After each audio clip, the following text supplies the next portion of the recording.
नमस्कार दोस्तों, मैं रत्नेश सर आप सभी का स्टडी 91 में स्वागत करता हूं। और कैसे हैं आप सभी? उम्मीद करता हूं आप सभी स्वस्थ होंगे, जहां भी होंगे मस्त होंगे। दोस्तों आज बहुत ही इंपॉर्टेंट टॉपिक लेके आया हूं। जैसा कि आप जानते हैं दोस्तों, आज हम अधिगम से संबंधित विकास से प्रश्न पूछेंगे दोस्तों, जो कि आपके सीटेट यूपी टेट में हमेशा पूछा जाता है। दोस्तों बहुत ही इंपॉर्टेंट सिलसिला है, इसलिए एक बार लाइक और शेयर जरूर कर दीजिएगा। और दोस्तों कल इसी टॉपिक पे बहुत ही अच्छा डिस्कस हुआ था और मैं जानता हूँ मेरे सारे बच्चे बहुत ही अच्छा आंसर देंगे। आइए दोस्तों स्टार्ट करते हैं श्रृंखला, बहुत ही इंपॉर्टेंट श्रृंखला। सारे बच्चे एक बार लाइक और शेयर कर दीजिएगा। चलिए दोस्तों, ये आपके स्टडी 91 में दोस्तों कुछ इंफॉर्मेशन दिए गए हैं, बहुत ही इंपॉर्टेंट है दोस्तों। ठीक है, चलिए स्टार्ट करते हैं दोस्तों अपनी श्रृंखला। पहला क्वेश्चन है, कौन सा अधिगम विकलांगता का कारण बन सकता है? कौन सा कारण है जो अधिगम विकलांगता का कारण बन सकता है? सांस्कृतिक विभिन्नता, प्रसव पूर्व दवा का उपयोग, शिक्षक की योग्यता, साथियों द्वारा दिखाई गई उदासीनता। क्या होगा दोस्तों? जल्दी से इसका आंसर दें। कौन से विकलांगता का कारण बन सकता है दोस्तों? बहुत ही अच्छा क्वेश्चन है, सारे बच्चे जल्दी से आंसर देने का प्रयास करें। तो दोस्तों हमेशा हम जानते हैं कि जो हमारी विकलांगता का कारण होता है, जो हमारे बालक होते हैं, जो हमारे बच्चे होते हैं, आखिर क्यों विकलांग हो जाते हैं दोस्तों? उसका कारण होता है जो प्रसव पूर्व से जो महिलाएं होती हैं दोस्तों, जो महिलाएं होती हैं प्रसव पूर्व से वो क्या खा लेती हैं दोस्तों? कुछ दवाएं खा लेती हैं। तो B is the right answer दोस्तों। प्रसव पूर्व से कुछ वो दवाओं का उपयोग कर लेती हैं, जिसका बुरा प्रभाव दोस्तों, इसका बुरा प्रभाव पड़ता है हमारे बालक पे दोस्तों। क्या होता है? उसके बालक का शारीरिक विकास दोस्तों कभी कभी नहीं हो पाता पूर्ण रूप से। जो उसका शारीरिक विकास होना चाहिए, जो उसकी बॉडी का डेवलपमेंट होना चाहिए, वो नहीं हो पाता, तो वो दिक्कत हो जाती है दोस्तों। ठीक है, तो ये चीज है दोस्तों। अधिगम विकलांगता का मेन कारण क्या है? प्रसव पूर्व दवा का उपयोग। B is the right answer. Next चलते हैं।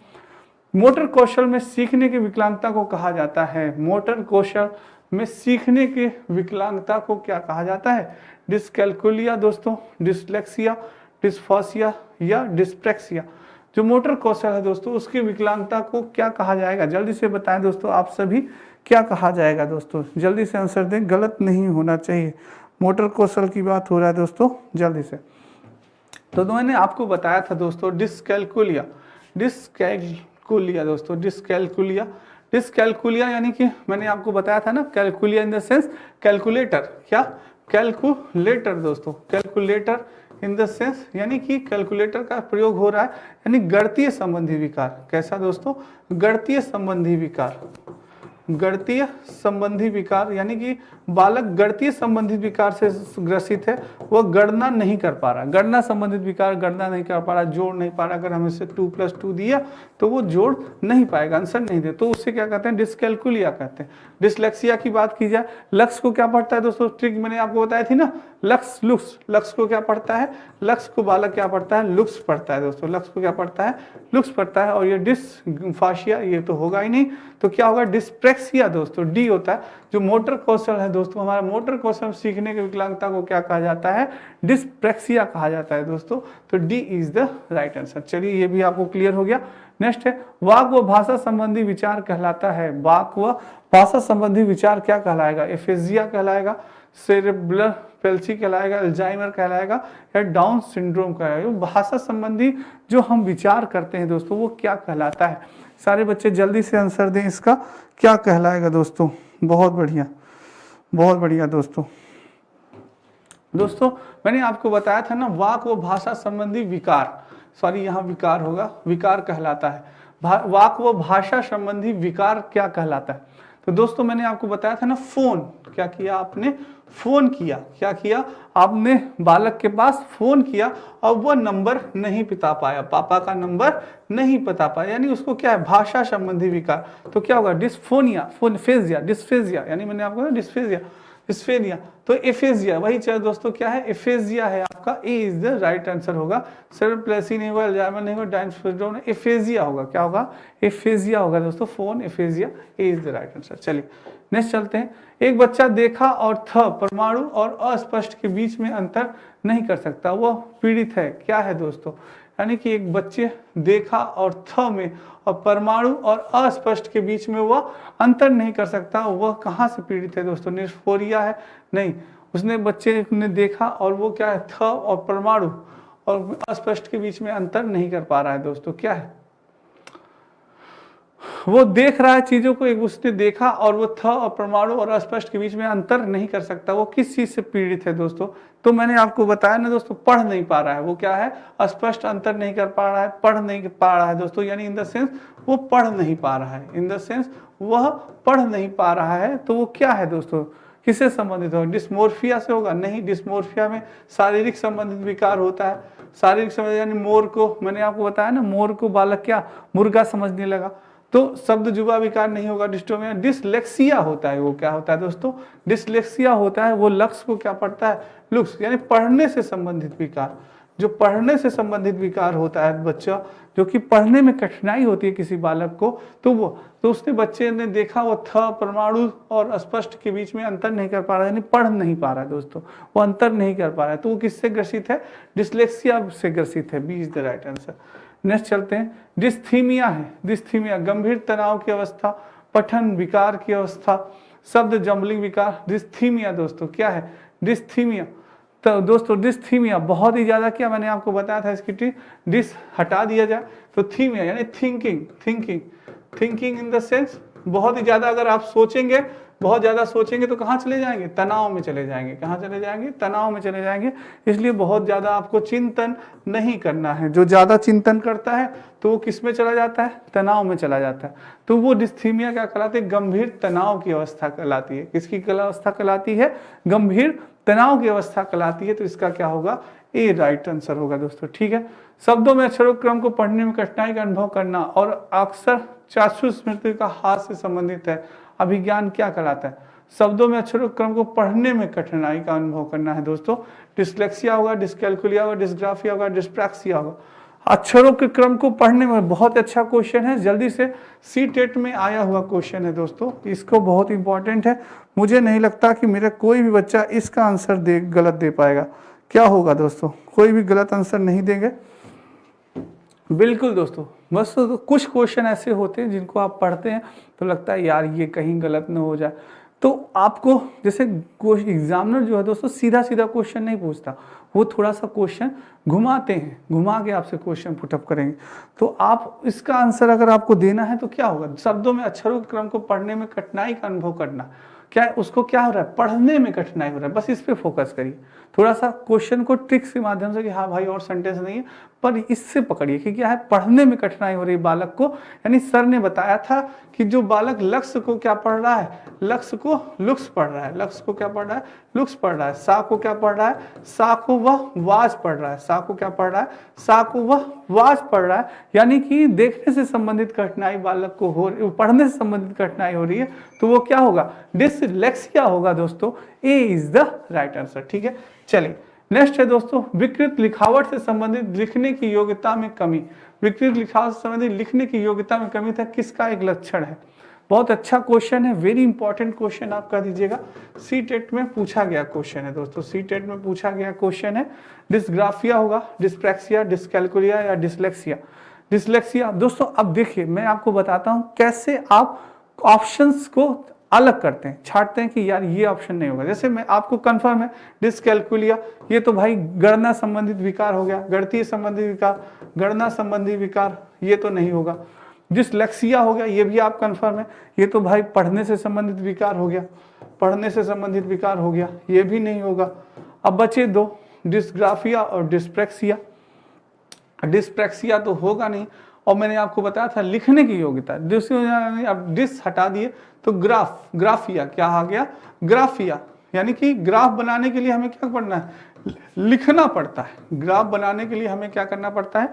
लिखना पड़ता है। उसका डिजाइन आपको बनाना पड़ेगा ना, तो वो चीज है। ए इज द राइट आंसर। तो इसका क्या हो जाएगा? Dysgraphia. A is the right answer. Next चलते हैं, अधिगम क्षमता से ग्रसित बालक कुछ भी नहीं सीख पाते, अधिगम के कुछ पक्षों से संघर्ष करते हैं, बहुत कम बुद्धि लब्धि होती है, बहुत बुद्धिमान व परिपक्व होते हैं। बिल्कुल दोस्तों, ग्रसित बालक क्या होता है? कुछ भी नहीं सीख पाते, ये सेंटेंस बिल्कुल गलत। अधिगम क्षमता से जो ग्रसित बालक होते हैं दोस्तों, उनमें कठिनाई होती है, वो चीज़ों को क्या होता है, उन्हें दिक्कत होती है, क्या होती है, उन्हें दिक्कत होती है दोस्तों, उनको कठिनाई आप कर सकते हैं किसी चीज़ को। ऐसा नहीं है कि वो कभी नहीं सीख पाएंगे, ऐसा नहीं, उन्हें दिक्कत होती है, परेशानी होती है, कठिनाई होती है चीज़ों को पढ़ने में। जैसे मैंने आपको बताया ना, तो वो बालक है जो तुरंत बी को क्या लिख देगा, बी को बालक डी लिख देगा।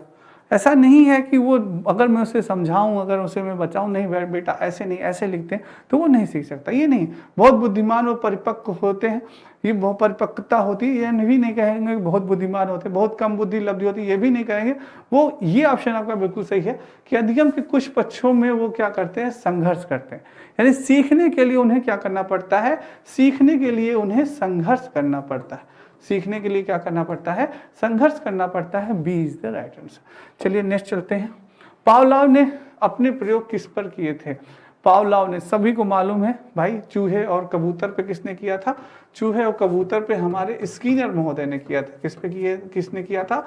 स्किनर जी ने किया था। बिल्ली पे हमारे किसने किया था? बिल्ली पे हमारे थॉर्नडाइक महोदय ने किया था। किसने किया था? थॉर्नडाइक ने किया था। अब बचा हमारा कुत्ता, तो कौन थे भाई? पावलोव जी थे, जिन्होंने कुत्ते पर प्रयोग किया था। सी इज द राइट आंसर। बहुत अच्छा था, हलवा क्वेश्चन था, सारे बच्चे तुरंत आंसर दे दिए होंगे। चलिए नेक्स्ट है, क्रिया प्रसूत अनुबंध के जनक कौन थे? बहुत अच्छा क्वेश्चन है। क्रिया प्रसूत अनुबंध के जनक पूछा है दोस्तों, तो क्या होगा? एडवर्ड हो गए, गेट्स हो गए, थॉर्नडाइक होंगे या स्किनर हो गए। थॉर्नडाइक जी ने आपके त्रुटि एवं प्रयास का सिद्धांत दिया, त्रुटि एवं प्रयास का सिद्धांत दिया आपके थॉर्नडाइक जी ने। अभी मैंने आपको बताया कि थॉर्नडाइक ने किस पे प्रयोग किया? बिल्ली पे प्रयोग किया। किस पे प्रयोग किया? बिल्ली पे प्रयोग किया दोस्तों इन्होंने, आपके थॉर्नडाइक जी ने। तो सी इज द राइट आंसर। ठीक है, तो इन्होंने क्या बताया? एसआर थ्योरी इन्होंने दी थी अपनी, स्टिमुलस रिस्पॉन्स। बिल्ली स्टिमुलस यानी उद्दीपक को देख के क्या करती है? उद्दीपक को देख के रिस्पॉन्स करती है दोस्तों। एसआर थ्योरी भी आपके थॉर्नडाइक जी ने दी थी। अब बात हो रही है यहाँ पे क्रिया प्रसूत अनुबंध के सिद्धांत। तो क्रिया प्रसूत अनुबंध सिद्धांत दिए थे हमारे स्किनर महोदय, जिन्होंने सफेद चूहे और सफेद कबूतर पे दोस्तों क्या किया था?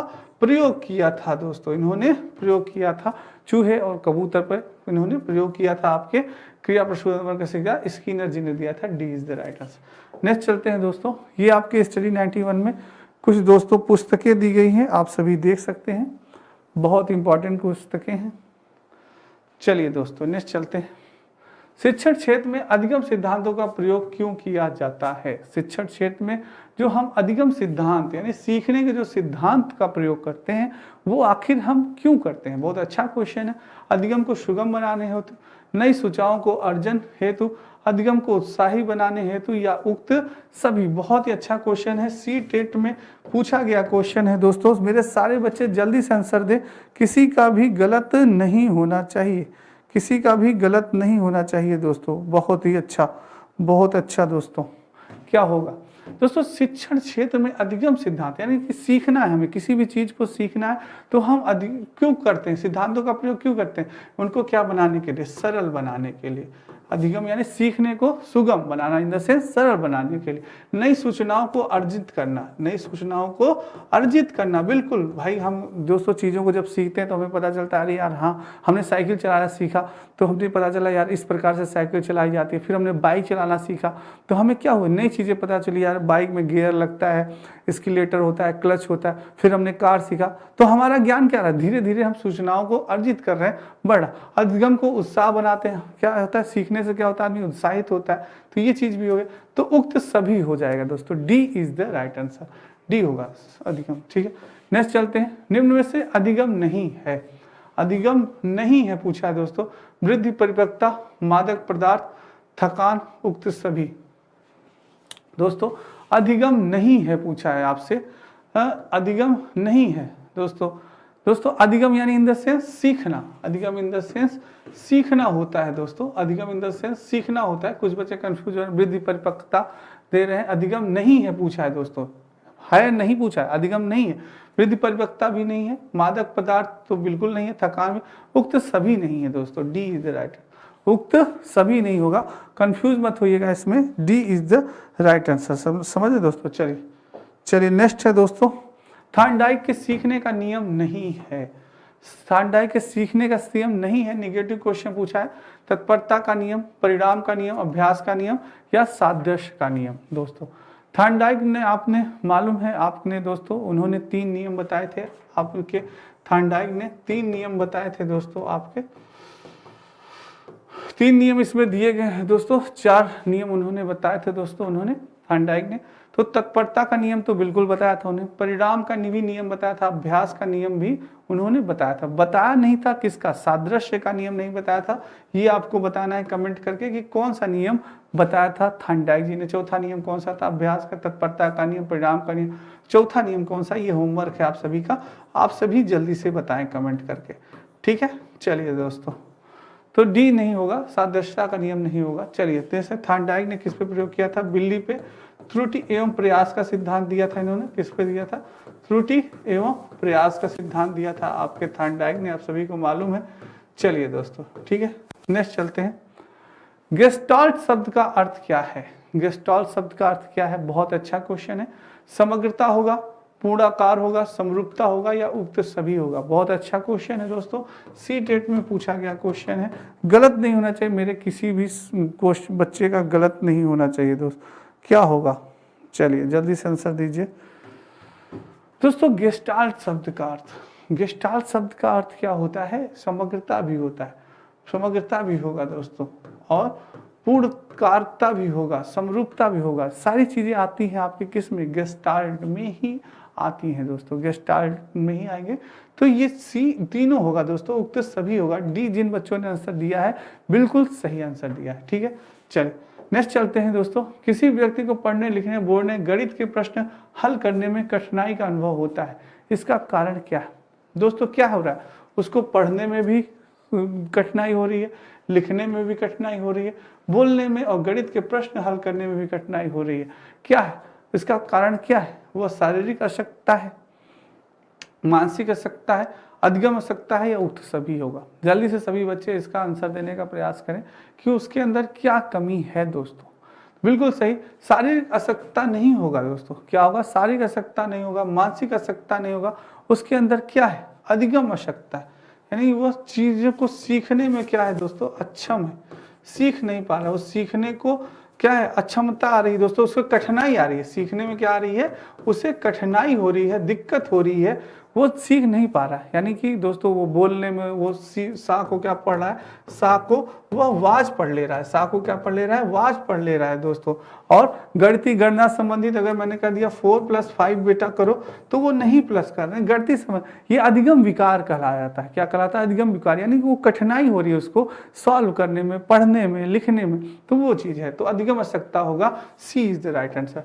नेक्स्ट चलते हैं। अधिगम अशक्तता वाले बच्चों का लक्षण है, विषय पर ध्यान केंद्रित नहीं होता, सामाजिक संबंधों के मूल्यांकन में कठिनाई, शारीरिक संतुलन में कमी या उक्त सभी। बहुत अच्छा क्वेश्चन है दोस्तों, वेरी इंपॉर्टेंट, स्क्रीनशॉट ले लीजिएगा इसका, ये क्वेश्चन आपके आ सकता है दोस्तों, बहुत ही अच्छा क्वेश्चन है दोस्तों, आ सकता है। अधिगम अशक्तता वाले बच्चे, जो दोस्तों अधिगम अशक्तता वाले बालक होते हैं, उनमें सही में दोस्तों वो अपने विषय पर ध्यान केंद्रित नहीं करते। अगर सोचिए दोस्तों, किसी चीज़ में अगर आपको कठिनाई हो रही है, आपको दिक्कत हो रही है, तो क्या आप केंद्रित कर पाएंगे, पढ़ने में फोकस कर पाएंगे, कभी नहीं कर पाएंगे। सामाजिक संबंधों का मूल्यांकन, किसी भी से आप अच्छा संबंध बना पाएंगे, सामाजिक संबंध बना पाएंगे, कभी नहीं बना पाएंगे। शारीरिक संतुलन में भी आपके क्या हो जाएगी, कमी हो जाएगी दोस्तों। तो सभी दोस्तों डी इज द सभी, ये सभी जो लक्षण है वो अधिगम अशक्तता वाले बच्चों के लक्षण होते हैं, उन्हें कठिनाई होती है। तो D is the right answer. Next चलते हैं। थार्नडाइक के सीखने का नियम नहीं है, तत्परता का नियम नहीं है, परिणाम करने में रिपीट हो गया, सदस्यता का नियम नहीं है, डी इज द रिपीट हो गया दोस्तों क्वेश्चन। गेस्टाल्ट शब्द का अर्थ क्या है, उक्त सभी होगा, वही चीजें रिपीट हो गई। चलिए दोस्तों नेक्स्ट है, कोहलर का अधिगम सिद्धांत किस नाम से जाना जाता है। बहुत अच्छा क्वेश्चन है। कोहलर का अधिगम सिद्धांत किस नाम से, संबंधवाद, अंतर्दृष्टि प्रबलन या उत्पत्ति। दोस्तों आप सभी को मालूम है कोहलर, आप सभी को मालूम है कोहलर, दोस्तों आप सभी को मालूम है कि कोहलर जी ने प्रयोग किस पे किया था। दोस्तों आप सभी को मालूम है कि कोहलर ने प्रयोग किया था वनमानुष पे। किस पे प्रयोग किया था, वनमानुष पे इन्होंने प्रयोग किया था। किस पे, वनमानुष का। और उस वनमानुष का क्या नाम था दोस्तों, सुल्तान नाम था। क्या नाम था, आप सभी जानते हैं, सुल्तान नाम था दोस्तों उनके वनमानुष का, सुल्तान नाम था, उन्होंने उन पर प्रयोग किया और सूझ एवं अंतर्दृष्टि का सिद्धांत दिया। इन्होंने कोहलर जी ने किसका सिद्धांत दिया? सूझ एवं अंतर्दृष्टि का सिद्धांत दिया। सूझ एवं अंतर्दृष्टि का सिद्धांत दिया था आपके, अंतर्दृष्टि का सिद्धांत दिया था आपके कोहलर जी ने दोस्तों। किसका सिद्धांत दिया था? सूझ एवं अंतर्दृष्टि का सिद्धांत दिया था। इन्होंने कहा कि जब कभी हमारे पास समस्या आती है, क्या आती है? जैसे बालक को या किसी भी व्यक्ति को जब समस्या दिखती है, या जीव है, जंतु है, बालक है, कोई भी हो, एनीबडी, उसको जैसे ही समस्या दिखेगा उसकी दिमाग की बत्ती जलेगी। क्या होगा? उसके दिमाग की बत्ती जलेगी और उस समस्या का वो समाधान ढूंढने का, क्या समस्या का समाधान ढूंढने का वो तुरंत प्रयास करना प्रारंभ कर देगा। और दोस्तों उन्होंने एक बहुत ही इंपॉर्टेंट बात कही कि जैसे ही बालक को, जैसे ही उस व्यक्ति को, किसी को भी, जीव जंतु हो, बालक हो, कोई भी हो, उसको जैसे ही समस्या का समाधान मिल जाएगा, उसकी सोचने की, चिंतन करने की सारी क्षमता वहीं पे क्या हो जाएगी? रुक जाएगी। वहीं क्या हो जाएगी? रुक जाएगी। वो फिर उसके बाद सोचना बंद कर देगा। फिर वो ज़्यादा चिंतन है, अरे भाई समस्या का समाधान मिल गया, बस। जैसे दोस्तों इनके वनमानुष था जो कि बहुत ही ज़्यादा भूखा था, बहुत ज़्यादा भूखा था, तो इन्होंने क्या किया था? उसे एक कमरे में बंद कर दिया था, एक कमरे में बंद कर दिया। अब वो भूखा है, पहली उसकी समस्या थी केला लटका दिया था, यहाँ केला लटका था। उसकी पहली समस्या थी अपने भूख को समाप्त करना। क्या था? कि अपने भूख को पहले वो समाप्त करे। तो भूख को समाप्त करने के लिए उसने क्या किया? वो सर्वप्रथम उसने केले को क्या किया दोस्तों? केले को पाने का प्रयास किया और केले को वो पाया।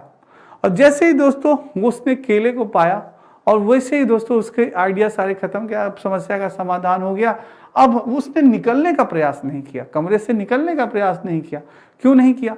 कि भाई अब हमें अच्छा भोजन भी मिल रहा है, सब कुछ फैसिलिटी है, बढ़िया ठंडा सब चीज़ समय समय भोजन मिल जा रहा है, क्या ज़रूरत है बाहर जाने की? तो वही चीज़ है दोस्तों, जब आपको हर चीज़ मिल रहा है तो फिर आपकी आइडिया खत्म हो गया। यानी जैसे समस्या का समाधान हुआ, सोचने की चीज़ें खत्म, तो वो चीज़ है। तो ये अंतर्दृष्टि एवं सूझ का सिद्धांत, B is the right answer. Next चलते हैं, अंतर्दृष्टि पर प्रभाव डालने वाले तत्व कौन से हैं दोस्तों? अंतर्दृष्टि पर प्रभाव डालने वाले तत्व कौन से हैं दोस्तों? अनुभव होगा, बुद्धि होगा, प्रयत्न व त्रुटि होगा, या उपयुक्त सभी होगा दोस्तों? तो आप सभी बताएं। मैंने अभी इतना अच्छा से आपको दोस्तों एक्सप्लेन किया है और मैं उम्मीद करता हूं कि आप सभी बच्चे सही से बताएंगे कि अंतर्दृष्टि पे हम जो प्रभाव डालने वाला जो तत्व होगा वो कौन सा होगा? अनुभव होगा, बुद्धि होगा, प्रयत्न एवं त्रुटि होगा, या उक्त सभी होगा? जल्दी से सभी बच्चे आंसर बताएं। सी-टेट में पूछा गया क्वेश्चन, अभी मैंने बहुत ही अच्छे से आपको एक्सप्लेन किया है, मुझे नहीं लगता कि किसी भी बच्चे का गलत होगा दोस्तों। चलिए, तो दोस्तों जो अंतर्दृष्टि पर प्रभाव डालने वाला तत्व होगा वो क्या होगा? तो जल्दी से आंसर दे। बहुत बच्चा, कुछ बच्चे अनुभव बता रहे हैं, कुछ बच्चे त्रुटि एवं प्रयत्न एवं त्रुटि बता रहे हैं। क्या होगा दोस्तों? अनुभव पे जो दोस्तों हमारे अंतर्दृष्टि पे जो क्या है, अंतर्दृष्टि पे जो प्रभाव डालना है दोस्तों, तो वाला तत्व कौन सा है दोस्तों? अनुभव से भी हम क्या करते हैं? सीखते हैं।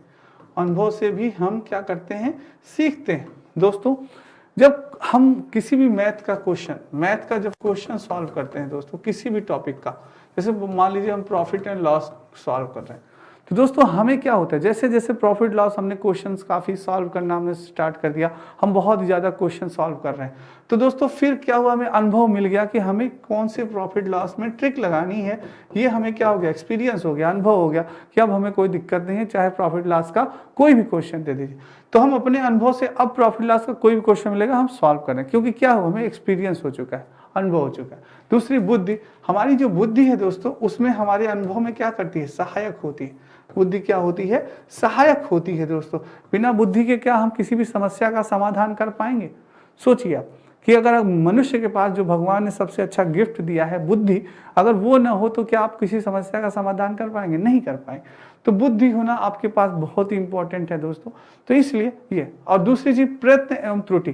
दोस्तों हम जब तक प्रयास नहीं करेंगे, प्रयत्न इन द सेंस प्रयास, जब तक हम किसी भी चीज के लिए बार बार प्रयास नहीं करेंगे, अगर हम प्रयास करेंगे तो गलतियां भी होंगी। त्रुटि इन द सेंस गलतियां दोस्तों, गलतियां, मिस्टेक्स।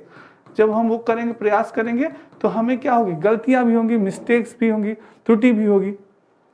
तो ये सारी चीजें दोस्तों किस पे प्रभाव डालती हैं? अंतर्दृष्टि पे प्रभाव डालती हैं। किस पे? सूर्य एवं अंतर्दृष्टि का सिद्धांत जो कोहलर जी ने दिया था, वो उन सभी पे दोस्तों ये सारी चीजें, अनुभव हो गया, बुद्धि हो गया, प्रयत्न व त्रुटि हो गया, ये सारी चीजें प्रभाव डालती हैं दोस्तों। तो सारी चीजें बहुत ही इंपॉर्टेंट हैं। तो ये कोहलर जी ने बताया कि भाई ये सारी चीजें हमें किसी भी चीज को सीखने के लिए बहुत ही इंपॉर्टेंट है। तो इसका आंसर क्या होगा? उक्त सभी होगा। आप लोग स्क्रीनशॉट ले लीजिएगा दोस्तों, बहुत ही इंपॉर्टेंट है, गलत नहीं होना चाहिए किसी भी बच्चे का, ठीक है। तो दोस्तों ये आपके स्टडी 91 में कुछ इन्फॉर्मेशन दी गई है, आप देख सकते हैं दोस्तों, बहुत ही अच्छी इन्फॉर्मेशन है, देखिए। चलिए दोस्तों, तो उम्मीद करता हूं दोस्तों आज की क्लास आपको बहुत ही अच्छी लगी होगी, तो इसलिए लाइक और शेयर जरूर करिएगा, कमेंट जरूर करिएगा दोस्तों। आज के लिए इतना ही, कल फिर मिलेंगे दोस्तों, तब तक राधे राधे, जय श्री कृष्ण और जय हिंद दोस्तों।